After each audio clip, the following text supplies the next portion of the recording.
everybody, welcome to the Elseworlds Exchange. I'm Sal. And I'm Joel. Today we're going to be talking about a pitch that Joel came up with a while back. This one being DC Universe 30 Years Later, which I think is a pretty solid, title. I can imagine it being a story meeting, like Didio being like, okay, so I want you to do a story, it's DC 30 Years Later, okay, and go. And then just leaving the room, you know, like a fart in the elevator, just be like, hey, there you go. It's all I'm the idea man. All right, bye. And then he get to work, you writers. Yeah, get to work. Earn your pay. So that's that. So the idea is it's DC 30 years later. What does the world look like? Where are our favorite heroes? Yes. Now I put together. Joel and I have two different pitches. We have not seen these pitches before. My pitch is like an event. I made it like a crisis kind of thing. How about you? I took it kind of by family and kind of did okay, what's your elevator pitch for the status quo? What's different? If say time was actually allowed to go the way that it does in our normal world, what would these books be in 30 years instead of where they normally are, where we reboot every 5 years, so Bruce Wayne is still Batman, Clark Kent is still Superman, etc., etc. Right. And I focused on the legacy. How would the legacies shift and change? Okay, all right. I dig that. Legacies, yeah, because 30 years later, if we're saying 30 years from now, that means that it's DC in the year, 2048? Yeah, I guess so. So the question is, if it's 30 and it's 30 years, which is no unsubstantial amount of time, this means that, you'd think, okay, yeah, Damian might be Batman, right? But Damian is, 13 right now? Yeah. Which means he'd be 43? Yeah, so he'd have been at it for a while. Would he be Batman? Would he be training a new, in 30 years, whether it's in the universe or in the publishing line, people be like, who's going to replace Damian? There have been full generations of people who have enjoyed Damian as Batman. So I'm really looking forward to seeing, what concept you've got for DC 30. Yeah. So what have you got, Joel? Let's hear it. I'm very excited because I remember you worked on this. I took a day. I had maybe 12 hours to come up with this idea. But you've had some time because you were the one who pitched this idea in the first place, and I'm very excited. I did. I forget even what inspired me to do this in the first place, what possessed me. Maybe I was thinking about Future's End again, and I'm like, imagine if that wasn't shitty. Imagine if there was a good version of that. Yeah, no, it's true. Yeah, how much time is Future's End in the future? Is it 30 as well? I think it might be 30. It feels like 30 years. I could be wrong, though. Either way, we're going to try and divorce ourselves entirely from from Future's End. Let's definitely do that. Exactly.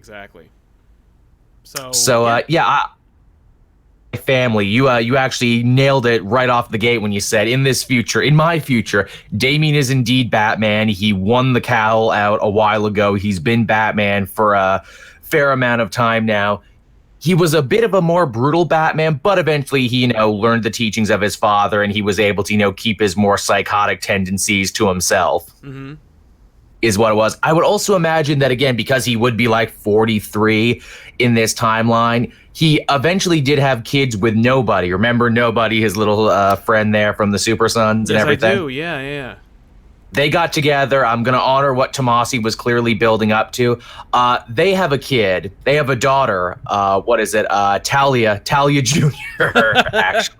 Right. Named it after his mom. She's kind of like the Robin sidekick stand-in thing to her dad. But they're divorced. I like the idea of a divorced Batman who's kind of has weekend visitation with his kids, and I think Batman Damian would be a good fit for that. Yeah, especially if both of the parents are superheroes and their kid is a superhero as well, or at least a fledgling crime fighter. To be man, I mean, the story potential alone, just being them having to work together. I mean, what if the Bat family were a divorced family? Would they still trade notes? Would there be favorites? Would they have to deal? Would it be awkward when they're doing their thing? That kind of thing. Yeah, that's definitely what I wanted. Bruce is very stubbornly kicking around, more machine than man now. He's confined to a wheelchair, but he's still running tech back end for the rest of the new Bat family. I kind of did a fusion of Oracle and also the Batman from Batman Beyond. Mm-hmm. Okay. to where they're kind of one and the same now. He's not running the day-to-day operations of Wayne Enterprises anymore. He actually gave that to Tim being the smartest, most, technical of the team. He runs the day-to-day operation of the corporation, but he still has a side project. He, wanted to honor Alfred, who obviously has passed away at this point, 30 years in the future, of natural causes, I'm sure. But he created the Alfred Pennyworth Endowment for the Arts. So there's like a little... So there's a little playhouse in Gotham that Bruce Wayne sits on the board of, and he tries to run in memory of Alfred. Can I pitch that? Can I editor that? Where it's Please. Like, it has to be the Monarch Theater. Oh, yes. He bought the Monarch Theater and turned it into that, and that was his last act of, like, I'm reclaiming my parents' death. I'm making some good out of this. Yeah, and he converts it into a independent, theatrical place. Yeah. It's no longer a movie house. Now it's for a haven for artists and actors and whatnot. Yeah, the sort of people that Alfred would have hung out with in his youth. I like that a lot. Okay, cool. Hell of a pitch. Yeah. Oh, yeah. So, when it comes to this unit, like, is this a publishing idea? Is this like, so this is where I'd want it to go? Or is this something where it's like, they should do this for a year or so? That's a very good question. I think when I was writing it, my idea is that this is where I would like to see things go. This is my headcanon of if the books were allowed to develop for 30 years and if characters aged in real time. But you could very easily do it the other way, that you pick up Damian Wayne, Batman, #1, and this is just the world that they throw you into. Yeah. I mean, like, let me tell you something. When in the 90s, when Marvel just out of nowhere rolled out the 2099 series, they didn't make any attempt to explain where that future came from. They did say unequivocally that, like, it was the future. They were like, no, this is the future of the Marvel Universe. And it's like, yeah, sure thing, Marvel. But at the same time, like, this is the future of the Marvel Universe, like, but it has no bearing on anything. It's 99 years in the future, so...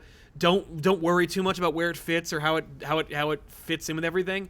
So, and I'm sure for some people the mystery was part of the fun. Yeah, well, also it was part of like the just the enjoyment of being like, I want to read Marvel, but I don't want to know anything. I don't want to deal with any of the continuity, and I want like only new, weird, crazy stuff.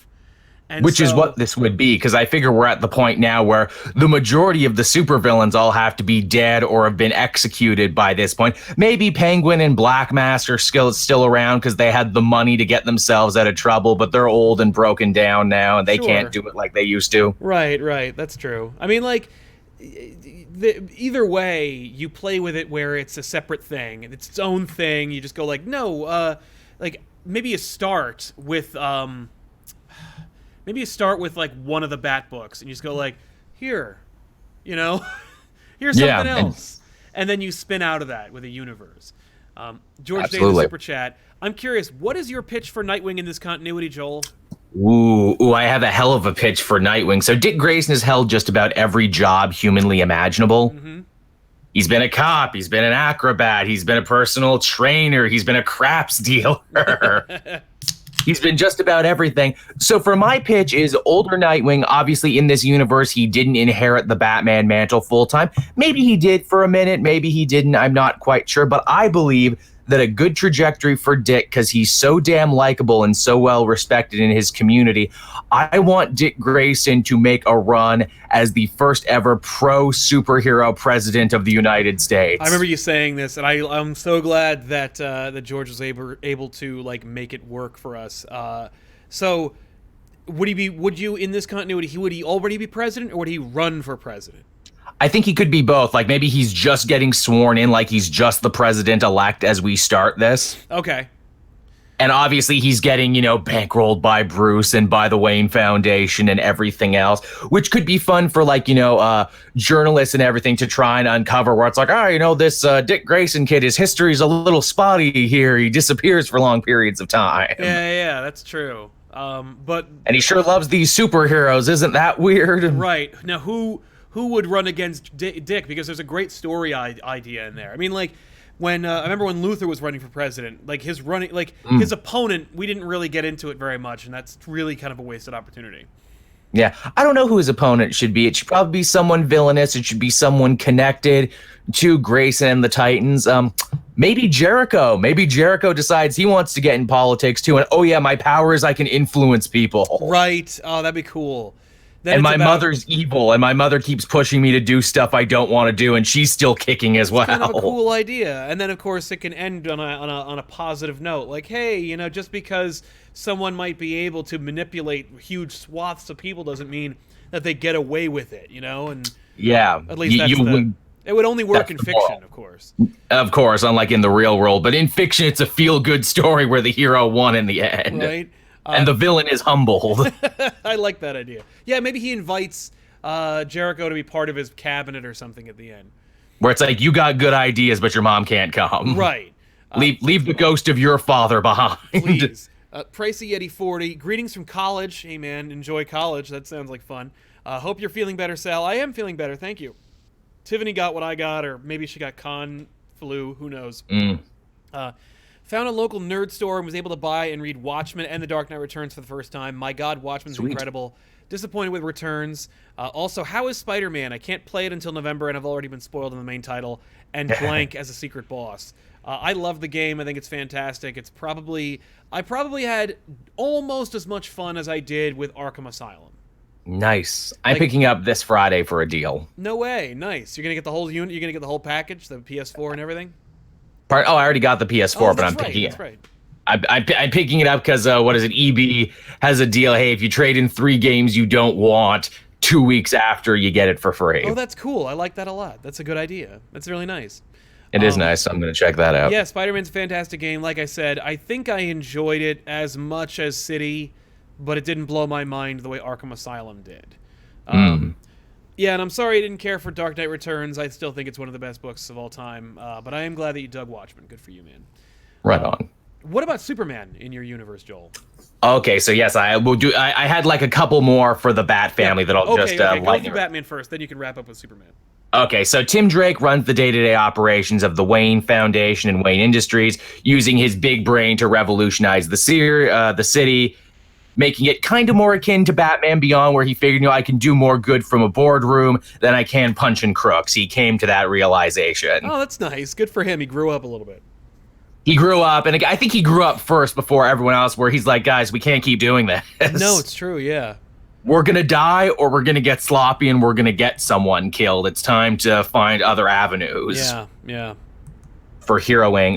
Yeah, that's what he's doing. Dick Grayson's running for president. Batgirl, inspired by Tim and the others, has hung up her costume and taking on the role of police commissioner in Gotham City. Again, like Batman Beyond, I like this idea that Barbara later in life decides to become a cop. Okay, yeah, it's a good transition for the character. If it ain't broke, don't fix it.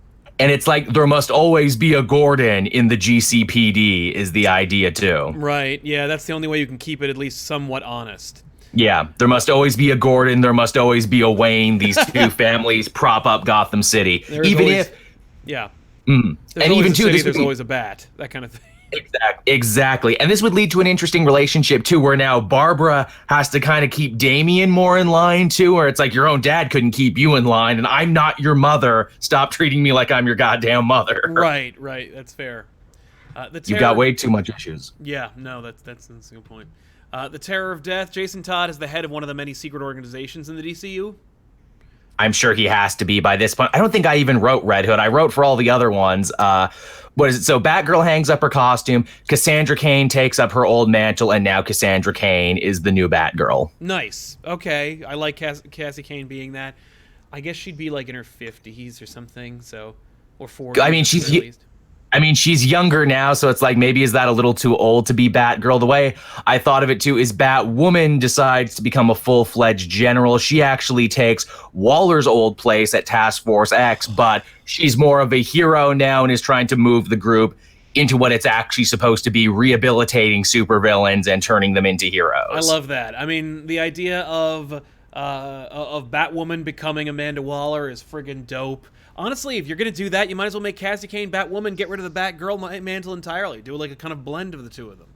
That too. Then I also tried to have another one there. It's like, well, where would Steph Brown go? Who would Steph Brown become? Yeah. Who cares? I mean, maybe she could take up one of the other mantles that aren't in use right now. There's plenty. Yeah, I mean, she could still be spoiler. She could become Clue Mistress, who's a hero. Ooh, I like that. She could adopt her father's mantle and be like, I am now the Clue Mistress. I fight crimes with clues, I guess, and I have more of a dominatrix-y theme. Right, I'm kind of like good Riddler, but like sexy. I don't know. Yeah, sure, maybe. Why not? Moby wants to know, hey Joel, does good GA find love in your timeline? Yes, he does. I'll get to that near the end. Don't worry. I was proud of the one I wrote for Green Arrow. Okay, cool. Tevye Smolka, what's the pitch for John Superboy in this future? I got that too, and with that, let's actually move over to the Superman family, which is down a little bit. Okay, so John Kent is Superman now, obviously. That has to be the thing. He's all grown up now. He's Superman, defending Metropolis. He's the youngest member of the new Justice League, because, again, he's younger than Damian. He's younger than a lot of these superhero kids who are running around there in one way or another. So it's interesting to have a younger Superman who's also, like, the most powerful. Yeah. I thought that'd be a nice touch. No, I love that. John and Lois have retired to Smallville to live out the rest of their days. You know, she's a multi-time best-selling author, Pulitzer Prize winner. She's just happy to not have to work for the next little bit. Clark is doing the farm thing, but he's also a respected and revered elder statesman of the superhero community who he's gone to look for talent is his thing. He goes, like, I imagine like they drive cross country in a camper every summer and he like looks for people with powers and he kind of like, you know, does like a guardian angel thing where it's like, you know, I think you could make a good superhero. I believe in you. Old, kindly Superman believes in you. Yeah, like I've been watching you for a while, and it's almost like Professor X when he goes and recruiting for X people. It's exactly like that, and you know he'll make a call to someone and say, "I think you should bring this kid in. He's fighting crime, and I don't know, like Delaware or something. I think he shows potential." Yeah. I dig that. That's kind of a neat idea for Superman. That's a good pitch.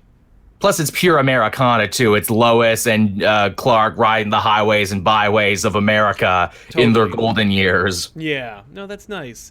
And it gives the question is, and it gives John a place to. John can return home after, like, because you know John moved from, I don't know where the hell their like county was. Was it like I don't think it was in Kansas, but I don't remember. No. Yeah, I forget now. But it would be fun to see him like kind of like Clark set up roots and have John go back. Anyway, it's just nice. Just thinking out loud about like the cool opportunities for those stories.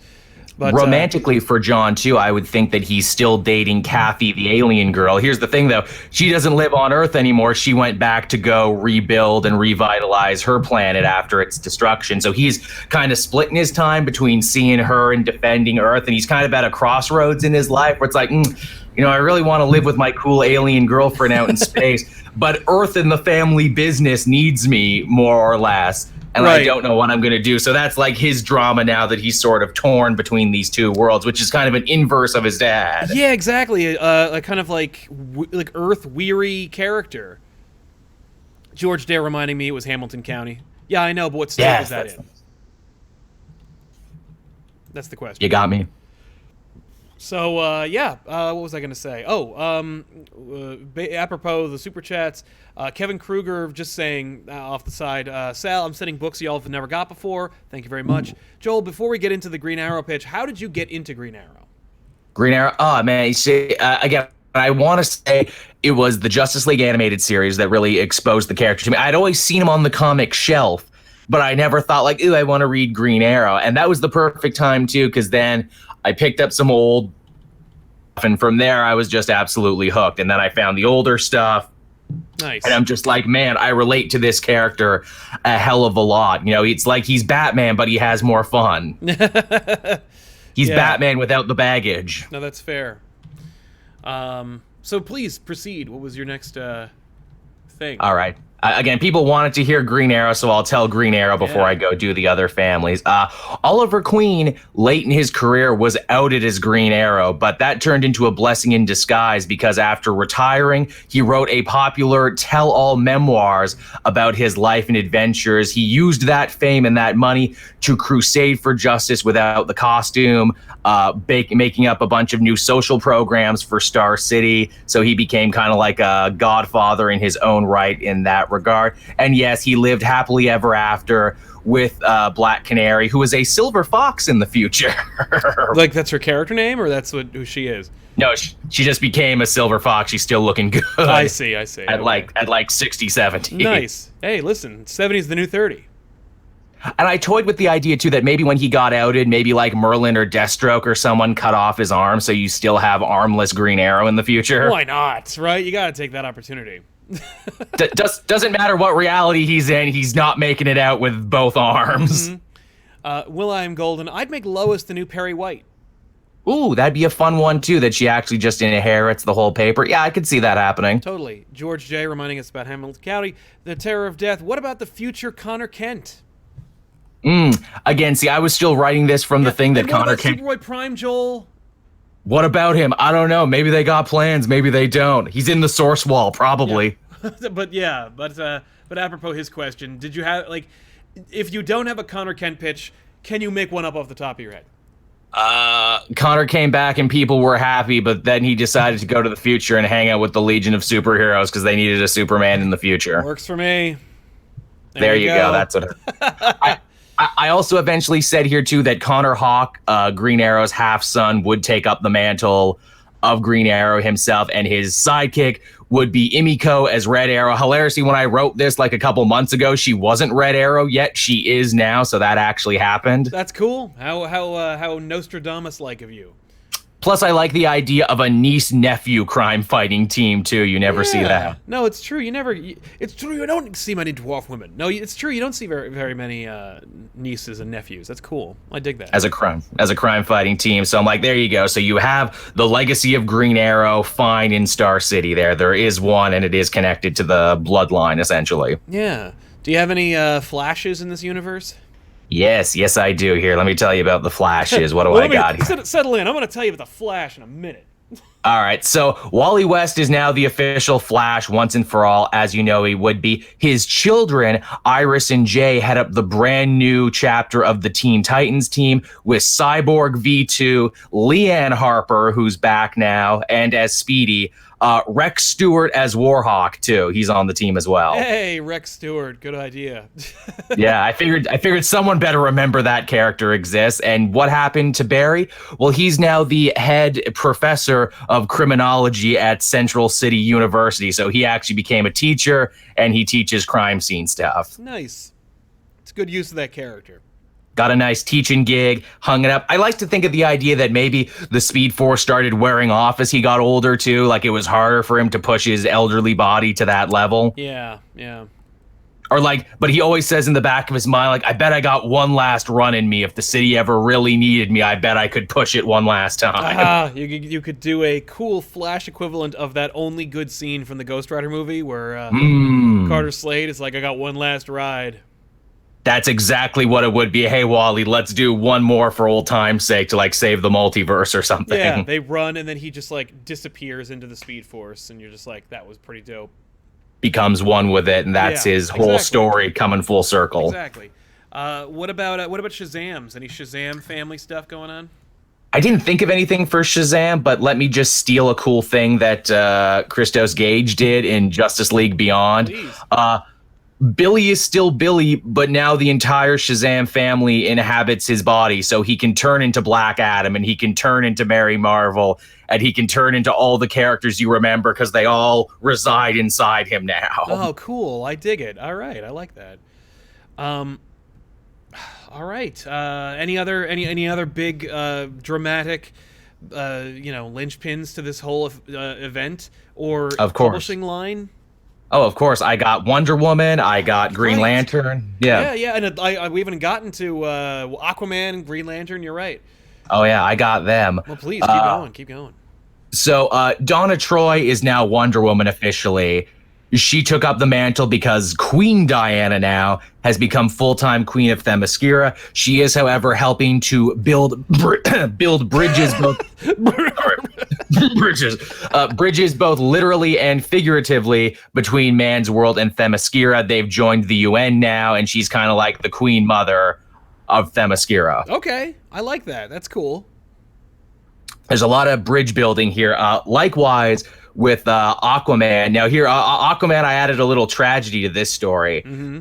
So in the future, in this 30-year future, Aquaman got Alzheimer's. Oh, But okay. he's still king of Atlantis, and Mira, in a very like royal Game of Thrones way, is trying to keep it hush hush, because if people know that, it's going to be really fucked up. So she's running things from behind, but people still think Aquaman's in charge. Meanwhile, their kid, Aqua Girl, now Aqua Woman, is helping set up Little Atlantis in Amnesty Bay, which is a place where Atlanteans and humans can live and work and coexist together peacefully. They figured every time they tried to do this before, they did it too big. Let's just do it small. They, charter trips back and forth. And Calderon is now Aquaman. He is now fully upgraded. He's taking that role, and him and Aquawoman, they're a crime-fighting duo together, fighting crime in Little Atlantis. Oh, cool. I like that. Is Amnesty Bay a real thing, or is that just, did you just make that up? No, that's a Jeff Johns creation. I think Okay. Amnesty Bay was where they lived. Oh, all right. I wasn't sure. I thought I remembered it being. You know what? It's funny. I was mixing Amnesty with Amity with Amity from Amity Island from Jaws. Oh, I thought you're saying the Amityville Horror. No. As you know, Amity means friendship. So. So Aquaman goes to the Amityville Horror and fights ghosts. Yeah. Yeah. Or at the very least, he deals with a giant shark named Bruce. That's fine. Let's see. I fully accept that. George J., do you guys have a pitch for JSA 30 years later? Oh man, I mean, I think they'd all have to be dead in the future, at least. Or at least all the members of the Justice League are old now and form a JSA in and of themselves. Right? Yeah, the Justice League becomes the JSA. That'd be kind of dope. Does that mean this Justice League would have to take up a new name, that they'd have to call themselves something different, like the Justice Order or the Justice something? Yeah, because it's the Justice Society and then the Justice League, so it would have to be some other grouping type word. The Justice Collective? Yeah, it doesn't really roll off the tongue, but I like I like the direction you're going in. The Justice Unity, the Justice Zaibatsu. Yeah, something like that. Something like, like the Justice Union or the Justice Circuit or something like that. Maybe the JLA, but it's the Justice League, or it's the Justice Alliance. Ah, that's good. I like that. Yeah, Justice Alliance I kind of dig. That's strong. And that's also like, hey, we're aligned from everyone all over the world. Be you Amazon, be you Atlantean, we're an alliance. Yeah. Anyway, so, let's see. Green Lantern. Yes, I have one for Green Lantern. I was pretty proud of this one, too. Hal Jordan has become one with the Owen Power Battery, because I think that's more or less where they were taking this anyway. It feels like it, doesn't it? Yeah. That he just becomes more and more with it. He's cool with it because now Oa is a living planet like Mogo. Now it's just Hal. Okay, cool. Yeah, I dig that.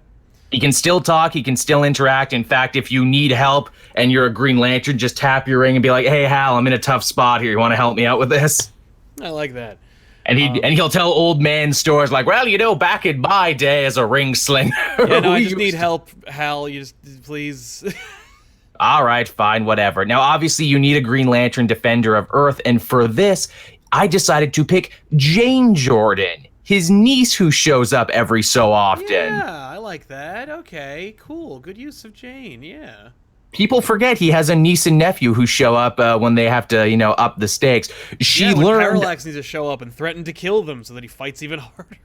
That, too. She studied under Simon Baz and Jessica Cruz, who have now taken up Kilowog's old post of training the new recruits in the Corps. Okay, cool. I dig it. Yeah. Yeah.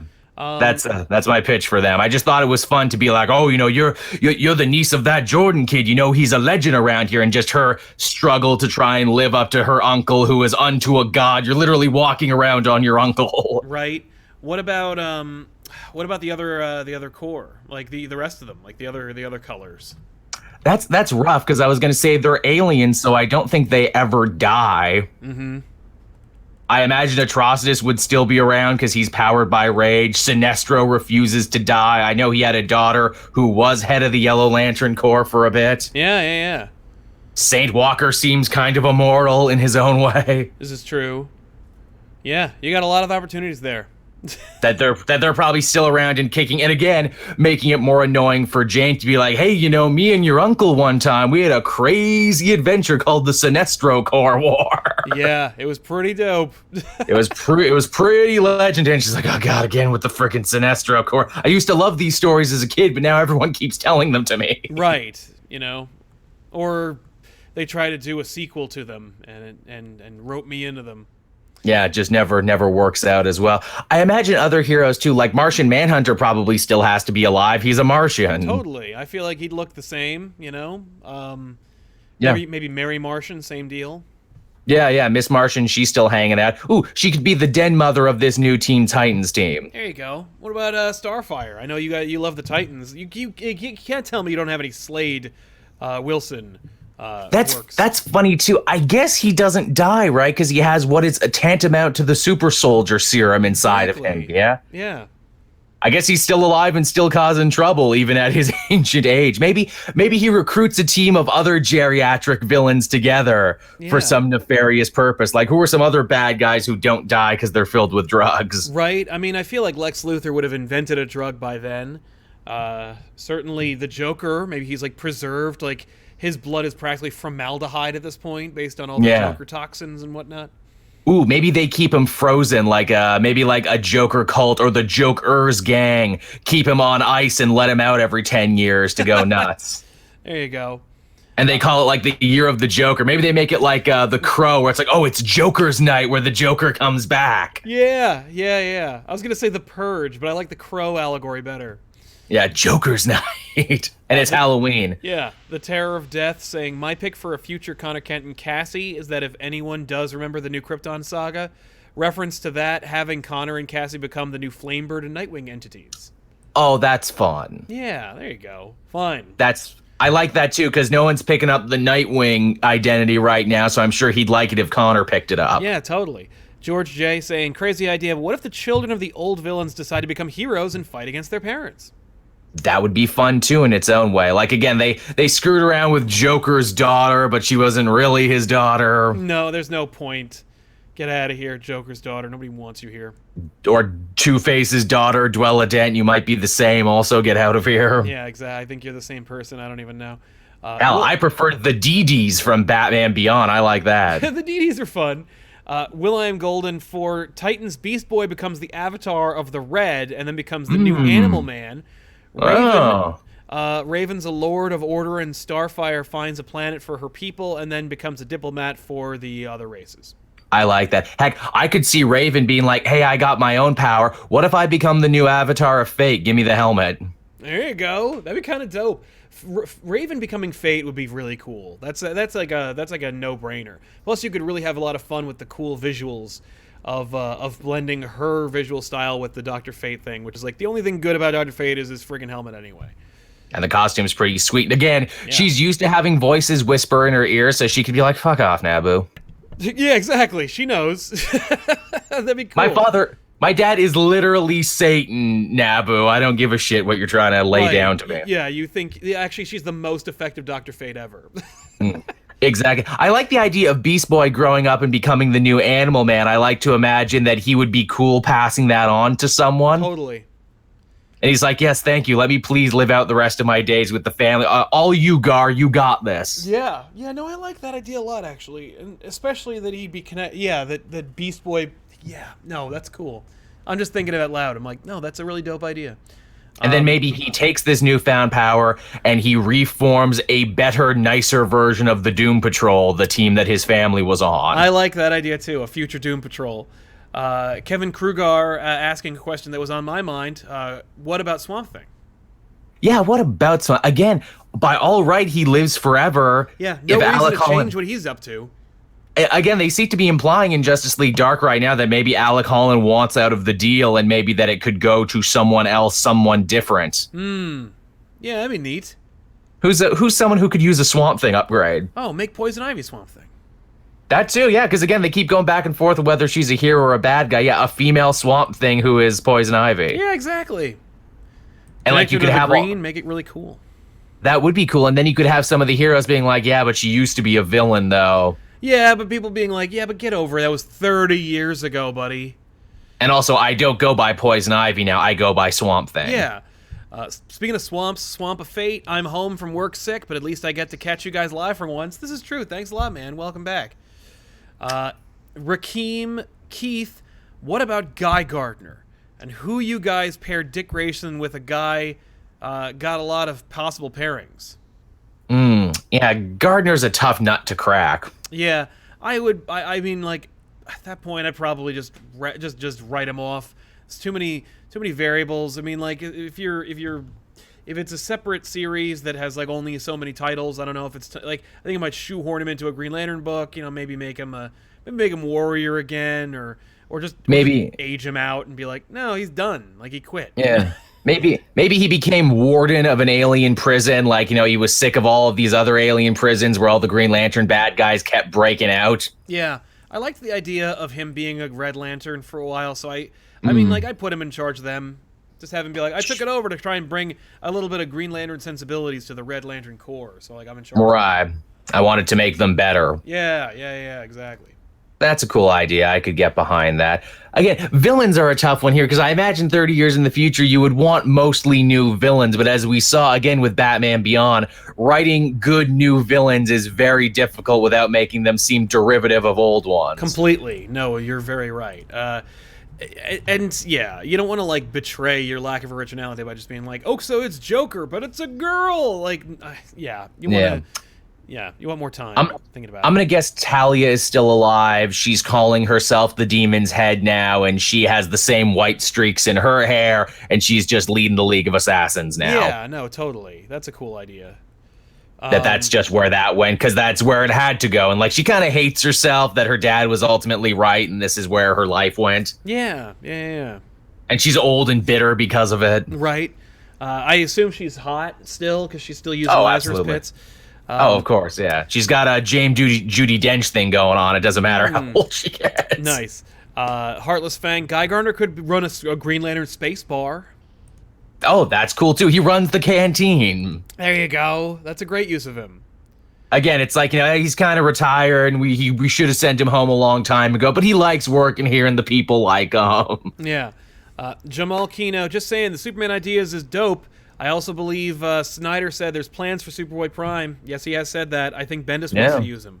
So interesting. Good luck with that. I slightly worry about that. Oh yeah, no. I mean, like, whatever. they'll do fine. Anything else besides what we talked about? Those are all my pitches so far. Cool. Are you calling it something, or is it just kind of like this is what we do? I liked your just calling it 30 years later. I think that's simplistic and cool and to the point, and also very reminiscent of 5 years later and year one and all the other DC naming conventions. Completely, yeah. No, I like the idea of being like, at the very least, that's what the pitch is called. If not, you just call that the story. Charlie 9516, Jaime Reyes has a normal life and a family, but an old, still trying to be cool booster living in the garage. I like that. I like that for him as a character, that he's kind of taken up that Booster Gold mold of like, hey, kids. Yeah, exactly. Come on. He's like, I'm cool. The Terror he's of like Death. Hispanic Matthew McConaughey of the future. I like that. The Terror of Death, Nightwing pairings, please. I don't know. Oh, who did he end up with in the future? Yeah. I gave Batgirl something to do. We gave Starfire something to do. Maybe he didn't end up with anyone. Maybe he ended up with someone completely different. Yeah, make up a new character. Have it be like, this is like, yeah, it would be derivative of me to just end up with like the girl partner for Batman, and it would be silly for me to hook up with like the first person I hooked up with on the Titans. So I'm gonna do like, I met somebody else, a regular human being. That's nice too. I like the idea of him just, getting with a regular human. Maybe the woman who pushed him to get into politics, being like, people like you and you're charismatic and you're a leader and everything. Yeah, exactly. People believe in you, Dick. You catch them when they fall. Yeah, I dig that. What was it? So I guess we can move on to my pitch if you like. Please do. Mine is a straight up event. And the idea is you would just kind of like, you treat it kind of like the way they treated Secret Wars or they treated House of M, where it's just like, this book comes out. And the idea is that Icon, or Arnis Freeman, nice, crashes through Wayne Manor a la Silver Surfer in through the Sanctum Sanctorum to harbinge the like destruction of everything. But he says that, and he just says, and Alfred is there, and he says to Alfred, "Time's up," and then dies withered away of extreme old age. And no one really pays it to mind. Batman files it away. Kind of a weird day, but nobody really notices too much. And then little things start to happen. Supervillains go to jail or they go to Arkham Asylum, and then they stay there. Damian has a birthday every year. Jaime Reyes gets older. Nightwing gets slower. What was it? Oliver Queen and Dinah get married. And then she gets pregnant. And then she has a baby. And then the baby starts talking. And everybody kind of happily moves forward. And it isn't until Jim Gordon shoots the Joker during a routine adventure and he just simply dies that an investigation finally gets opened by Batman because somebody feels something's off a little bit about the universe. Right. No one really pays it too much mind. It's more like an internal investigation. Superman, Wonder Woman, and Batman don't age as per usual. And, but then as Damian turns 18, people start to notice, particularly Clark. Basically, Clark says to Batman, he notices, Damian's 18 and you're still 32, Bruce. Sup with that. And Bruce says, okay, so full disclosure, the icon thing got me really, concerned, and I was, worried about it. So the first thing he did, he had, this epic, you never saw it, but, if you wanted to do a miniseries on it, you could easily make that work. But basically just, a, underground, visceral Batman versus, the last Batman versus Ra's epic battle, where Batman, just takes on all of Ra's al Ghul's internal operations, just picks them apart with methodical, almost total brutality, and then co-opts all of Ra's al Ghul's dealings and turns them into Wayne Foundation elements. Of course, those are all shell corporations so that Batman can control the Lazarus Pits. Which is what he really wanted. Which is what he really wanted in the first place, because of what Icon said. When Icon withered away and died in Alfred's arms, he was like, I'm not going to go that way. I don't honestly trust anyone else to be Batman. And this is your way, too, of playing with time compression in comics, which no one ever talks about. Yes. So Batman is like, I'm never going to let the mission end. And so I took out Ra's al Ghul. I took over the Lazarus Pits. And yes, I'm using them, but don't worry, Clark. I have a handle on it. And Superman says, I'm going to let you do this because we're friends, and also because, I want you to keep investigating this thing. There's something wrong with the universe. I don't know what it is, but, John's getting older, Lois is getting older, everyone's getting older, and, that should be normal, but for some reason it feels like it shouldn't. Right. Basically, we're pushing past the time when DC would normally have reboots. Yeah, there hasn't been a crisis in 5 years, and the shit's getting weird. Yeah, exactly. Ollie's kid is starting to walk and talk. Things are getting weird. Yeah, we're not used to this. Yeah, and so that's when people start to notice. Anyone who of any major notoriety starts to notice. Then we cut to 30 years later, and everything is kind of everything's very different, but it still feels like the DC universe. All the young heroes, they're, like I said, they're seasoned veterans with their own proteges. But Batman is still Bruce Wayne operating in Gotham. A couple of things. I didn't think too deeply into, who does what, where they go. But I did come up with a couple of just, fun one-offs. Damian has a son named Thomas Wayne. His alter ego is Azrael. Oh, that's cool. That's fun. I went with daughter, you went with son. Yeah. What was it? Blue Beetle. Jaime Reyes has a son named Ted. His Blue Beetle character name is Scarab. And cool. Roy Harper is a grizzled old one-armed bastard archer named Broken Arrow. Oh, that's fun too. I'm glad you wrote something for Roy, because apparently no one writes anything for Roy anymore. But the idea is that it's just, these are just a couple of, this is a sampling, a very small look at what the DC universe 30 years later would look like. Right. And then you start to you pick apart. Basically, there's a big reveal towards the 1/3 2/3 point where you find that the Batman was investigating. He kidnapped Cyborg about 20 years back so that he could use his boom tube technology to investigate whether like who's mucking with time, and also to incorporate that new Genesis technology into his operations. So he hooked up Victor into an algorithmic loop that simulates the DC retcons, so he lives in the prime of his life over and over. And over the past 30 years, he's had 15 life reboots. So in essence, Batman recreates the DC reboot structure, but only for poor Cyborg, who's just hooked into the system. And so you basically find out that like Bruce is this like monster, like that. Yeah, that what the else is Lazarus new? Pits did change him. That it fucked with his head as they were bound to. Crazy. But ultimately, and while I don't have like a whole like thing put together, it's a crisis. I call it Forever Crisis. And the big like 0 hour type reveal is that Oliver Queen, during a routine but still epic Dark Knight's Metal-esque event, catches wind of something called Lucian's Library, which is from Sandman, and it's basically just the library where all stories are collected. Every idea, every story that every author's ever had has been collected in Lucian's library. And Ollie goes there, and what he does is he finds out not only about the multiverse, but he also finds out about multiple different versions of themselves. And in one story that was never quite finished, there's a story where Ollie gets old with Dinah, and they have a child, and they move on. Ooh. And Ollie desperately wants to see this come to fruition, and he of course realizes based on having access to like the editor's notes of his own books that he is part of a never-ending series of editorial reboots. We don't death and rebirth, that basically time is frozen, and they look at like the multiverse and they notice like when Bruce and Clark like investigate it, they look at the multiverse and everyone's still young and in their prime. Like nobody has like John's daughter. Like there's no world where Lois dies of old age, or Joker's shot in the face by Gordon, and Gordon eventually just retires and with a smile on his face. Like there's no stories where like time just keeps going.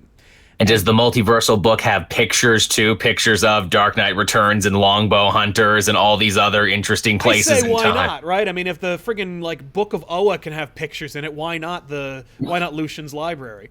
But that so the idea that I have is that Ollie finds out about the reboots, and so he basically accepts the deal with the Spectre, and then becomes the Spectre unbeknownst to anybody, and then uses his powers as the Spectre to like force time, or force like the editorial loom of time reboots back. And he just so he's like strained and old, and he knows that like he can't keep it up forever, but he'll do what he can for as long as he can to keep it from rebooting.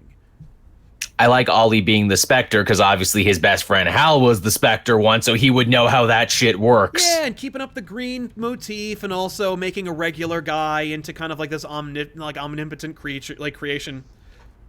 So the idea is it's basically just like that. It's that like, so Forever Crisis is an event where everything just gets older, and so the heroes have this like kind of moral conundrum where they're like, I think the status quo is that we have to reboot, but like some of us have children, and those children have children, and those children have lives, and like maybe I don't want to do this forever. And like Bruce, you do clearly you don't mind getting old, but like, or don't mind the reboots, but like the rest of us all really do like being a human and moving forward. And so it's this really interesting conundrum of like, do we let this unnatural thing in the real world, but very natural for comics, persist, or do we help Ollie hold back the editorial reboot?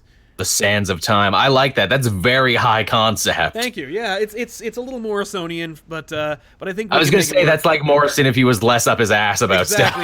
It's like Dan Jurgens meets Grant Morrison. It's a more cerebral 0 hour.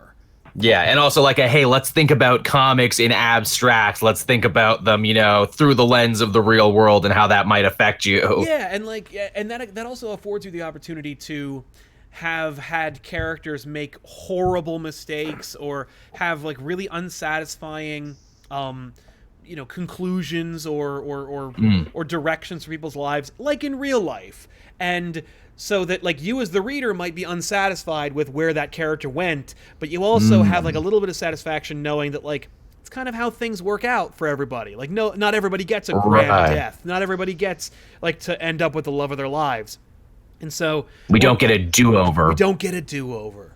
And so that's so you know, you get to explore all these different concepts, and you know, ultimately maybe like with a tear in his eye, you know, like Clark signs off on it and it happens anyway, you know. But like the idea that you know, you just no flashes, no Speed Force, you know, maybe they pull out all the stops. Like Bruce is like, I've investigated everything, there's no way to stop it. I don't know, like it's not Darkseid, it's not the flashes, I don't know what's happening, because he never looked deeper than like just a desperate dude who wants to have a kid, you know, like right. I talked to Kronos, I talked to Metron, I talked to all the time travel villains, right, and none of it came up. And it's like, no, it's just because like Ollie wants a son or a daughter, like he just wants to like stop.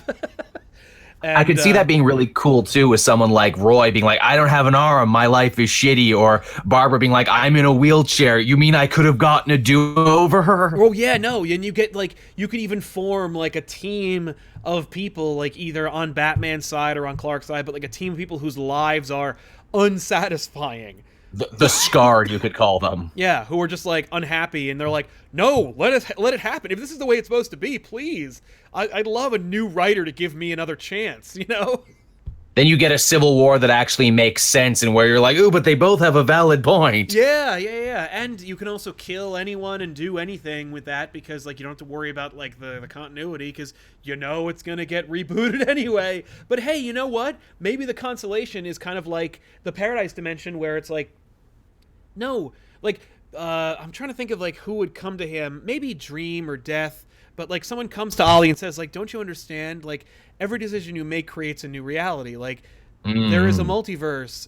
Like didn't you only looked at like one side, you know, of the coin. Like you only looked at one chapter of the book. Like yes, like there is a you that does this. And like you can, and either like you can maybe the consolation is they reboot, or you know, maybe what they do is what they should have done with Flashpoint, where it's like, you know, it's the future's all messed up, and then when they go back, it just goes back to the way it was. Right. You know, it goes back to the way it was before this event started, but Ollie's not here anymore, and you have a world without Green Arrow, and it's because he's in another reality. He gets what he wanted. Yeah, he's in the good place. He's in the good place where he, like, listen, if you go there, you will die, and there will be no reboot for you. And he's like, that's fine. Like, I'll take it because it's human. Like, you know. And it would be nice too, because then you get like the nerdy comic book thing of like, ooh, who's stronger, Green Arrow, Spectre, or Dream? You know, who's got the real juju, who's got the real power? Yeah, exactly. And hell, like the Spectre himself could be within like Ollie being like, this is wrong. Like, I'm part of the universe, but this universe, like, it has a structure to it that requires reboots and flexing. You know, like so. Yeah. So stop, like, resisting me. It would be cool, too, to be like, hey, Spectre, you're the embodiment of God's wrath and anger. Yes?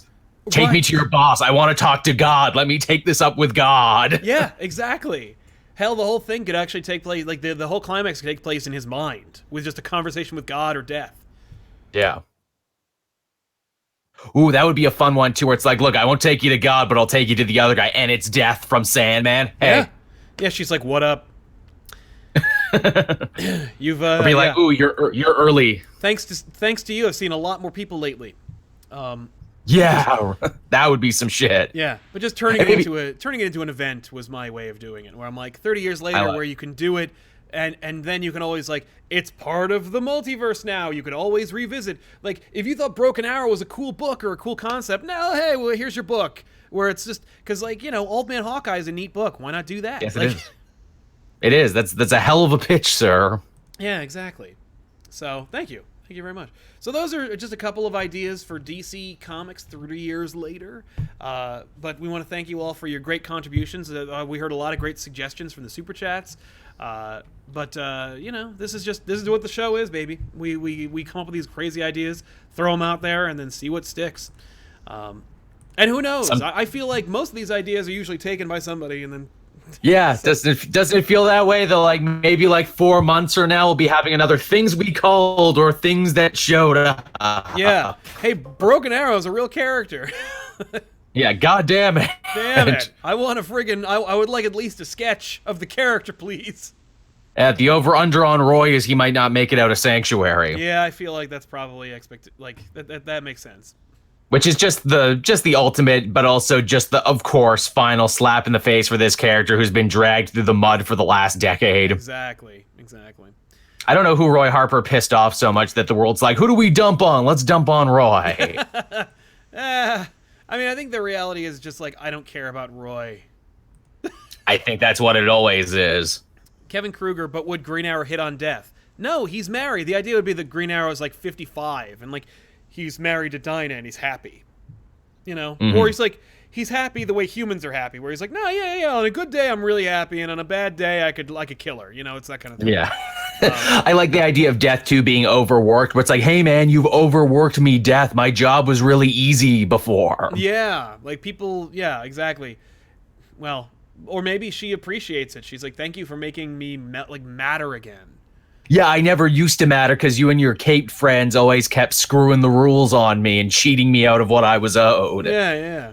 So, I'm a laughingstock amongst all the other cosmic entities. Yeah, the Endless all think I'm a joke. Thanks a lot. Yeah.